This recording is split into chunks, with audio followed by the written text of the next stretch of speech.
Анна никогда не думала, что ее жизнь сложится именно так. В свои 25 она была полна надежд и мечтаний, когда вышла замуж за Михаила, доброго, внимательного мужчину, который относился к ней с неизменной нежностью. Однако она не могла предвидеть, что их семейное счастье будет омрачено постоянными придирками и унижениями со стороны его матери, Валентины Петровны. Валентина Петровна была женщиной властной и категоричной. Высокая, всегда безупречно одетая, с идеально уложенными седыми волосами, она считала, что никакая женщина не достойна ее единственного сына. С первого дня знакомства она начала планомерную кампанию по уничтожению самооценки невестки. Все началось с мелочей. «Анечка, ты так странно режешь овощи. Милая, неужели ты не знаешь, как правильно гладить рубашки? В мое время девушки умели вести хозяйство». Каждое замечание было произнесено с улыбкой, но за этой улыбкой скрывался яд, медленно отравляющий атмосферу в доме. Михаил, выросший под крылом властной матери, не замечал или не хотел замечать происходящего. «Мама просто хочет как лучше. Она старой закалки, нужно понять. Не принимай близко к сердцу». Эти фразы стали его привычным ответом на слезы жены. Со временем нападки становились все более явными и жестокими. Валентина Петровна не упускала случая указать на любой, даже самый незначительный промах невестки. Она могла войти в комнату и демонстративно провести пальцем по мебели, проверяя чистоту, или перемыть посуду после Анны, громко комментируя каждое пятнышко. «Знаешь, Миша», — говорила она сыну за ужином, — «когда я была молодой, мы умели создавать уют в доме.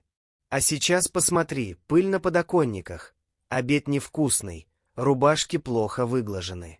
Может, тебе стоит подумать, правильный ли выбор ты сделал». Особенно больно было то, что свекровь не стеснялась унижать Анну при гостях.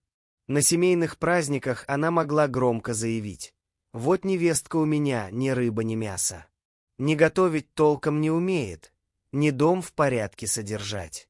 И внуков мне подарить не торопится». В наше время таких домохозяек и близко к порядочной семье не подпускали.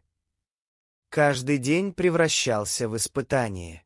Анна старалась изо всех сил, готовила по рецептам из кулинарных книг, убиралась до блеска, старалась угодить свекрови во всем.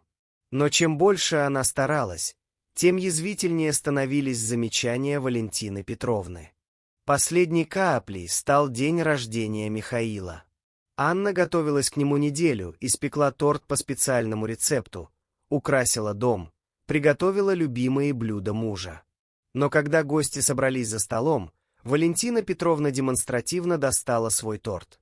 «Сынок, я знаю, как ты любишь именно мой торт. А то, что приготовила Анна, можно отдать собакам, они не такие привередливые». В тот вечер что-то надломилось в душе молодой женщины.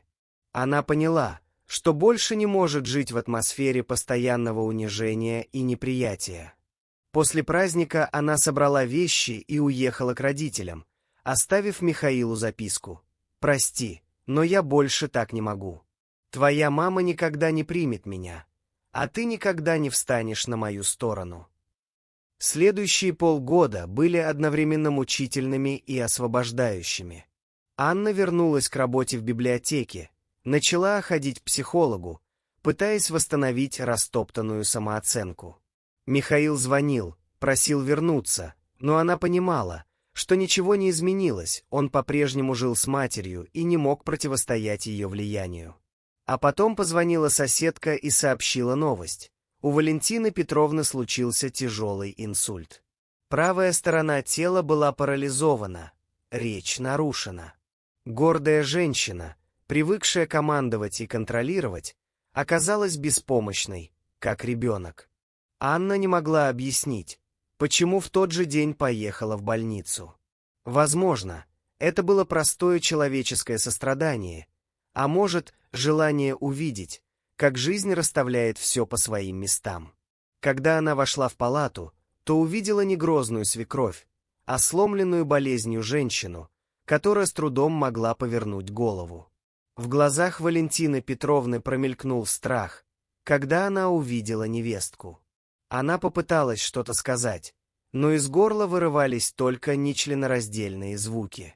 Анна молча села рядом и взяла ее за руку, ту самую руку, которая когда-то так придирчиво проверяла чистоту поверхностей в их доме. После выписки из больницы встал вопрос об уходе. Михаил разрывался между работой и больной матерью. Нанятые сиделки не задерживались больше недели, характер Валентины Петровны, даже после инсульта, оставался сложным. И тогда Анна приняла решение, которое удивило всех, она вернулась. Теперь их дни были наполнены совсем другим содержанием. Анна помогала свекрови с гигиеническими процедурами, кормила с ложечки, делала массаж, читала книги. Она научилась понимать ее нечеткую речь, угадывать желания по взгляду. Постепенно что-то начало меняться в их отношениях. Однажды вечером, когда Анна поправляла подушку, Валентина Петровна с трудом произнесла «Прости». В ее глазах стояли слезы, и это было красноречивее любых слов. В тот момент обе женщины плакали, одна от раскаяния, другая от облегчения. Через несколько месяцев упорных занятий с логопедом Валентина Петровна начала говорить более четко. Первое, что она сказала внятно, было «Анна, ты настоящая дочь». Я была слепа и глупа. Эти слова стоили ей огромных усилий, но они изменили все. Теперь, когда приходили гости, Валентина Петровна с гордостью говорила невестке: «Посмотрите, какая у меня дочка, золотые руки, доброе сердце. Как же я раньше этого не видела?» И в этих словах не было прежней фальши, только искреннее восхищение и благодарность. Михаил наблюдал за этими изменениями с удивлением и радостью. Впервые за долгое время в их доме воцарилась атмосфера настоящей семьи, где есть место пониманию, прощению и любви. Болезнь, разрушившая физические силы Валентины Петровны, парадоксальным образом исцелила ее душу. Она научилась ценить не внешний лоск и показную безупречность, а искренность чувств и доброту сердца. А Анна обнаружила в себе способность прощать и любить даже тех, кто причинил ей боль. Спустя год Валентина Петровна уже могла самостоятельно передвигаться по дому с помощью трости.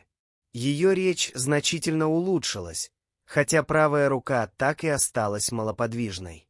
Но главное изменение произошло в ее характере, она стала мягче, научилась ценить заботу и выражать благодарность. Когда Анна забеременела, именно свекровь стала ее главной поддержкой и советчицей. Она с любовью готовила приданое для будущего внука, делилась мудростью, но теперь ее советы звучали как предложения, а не как приказы. Эта история не просто рассказ о сложных отношениях между свекровью и невесткой.